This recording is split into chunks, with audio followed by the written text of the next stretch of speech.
นี่คือบริเวณคาเฟ่พี่ตื่มหรือว่าอ่างเก็บน้ำหินตาดได้นี่โอ้หินตาดมานางตำบลนาตาลละมงนี้ซื้อว่าคาเฟ่เพื่อกระเบ้นได้มงนี้อันนั้นก็เป็นบ้านพักตากอากาศเพิ่นได้บริเวณนี้ก็ได้พื้นที่ของพี่ตื่มหรือว่าจานตื่มบ้านอ่างตำบลนาตาลนั่นแหละผู้ขาพนังคำวันนี้มาเที่ยวบริเวณอ่างเก็บน้ำผู้หินตาดแบบนี้มันนานแล้วบ่ได้มาลิดมาชมแล้วมาเบิ่งน้ำมันแห้งสำได้น้ำในอ่างเก็บน้ำบาดาลตำบลนาตาลนี่นะกาผู้ขาก็เลยมาเบิ่งเนาะมาเบิ่งก็มาถ่ายทำเรื่องราวว่าน้ำแห้งสำได้ผู้ขาคือมันตึงเหอยู่ได้ตึงเหแถวๆนี่ปนินขับได้ตึงเหแถวนี้ได้ปนินได้อ่างเก็บน้ำหัวหินตาดบ้านอ่างตำบลนาตาลภาคเศร้าได้มือผู้ขามาภาคเศร้าได้ตอนเศร้านี่ยังบนสายนี่ยุตะเวนกับจึงครึ่งตอนเช้ามื้อนี้ผู้พาปานคำพาชมพาเบิ่งทิวทัศน์สวยงามบริเวณเนี่ยคาเฟ่พี่ตื่มแล้วนี่มองนี่คาเฟ่เพื่อนยิงข่าวว่าเราบอยู่ดีได้บทสบายของฉัน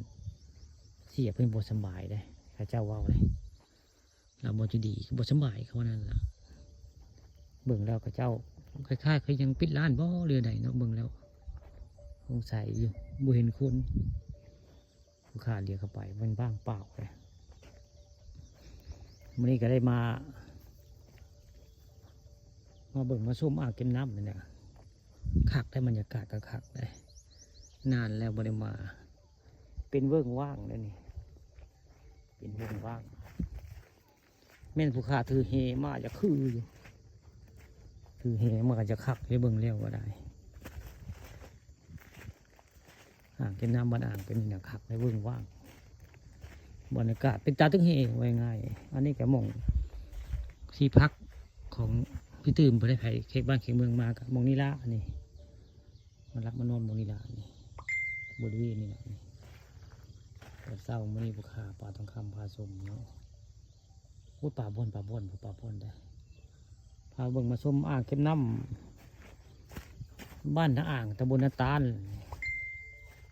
นี่แหละอ่างเก็บน้ำหัวหินตาดแหละนี่ให้บริจักผู้ขาป่าทองคำเอามาให้เบิ่งเรื่องจริงพันจอแต่ก่อนผู้ขามาถึงเฮประจำนะมงนี่พอมาทลายได้กูเทือได้ถึงเฮปานามงหอยคมก็ความหลายเลยหอยคมความหลายอ่างกันปานามง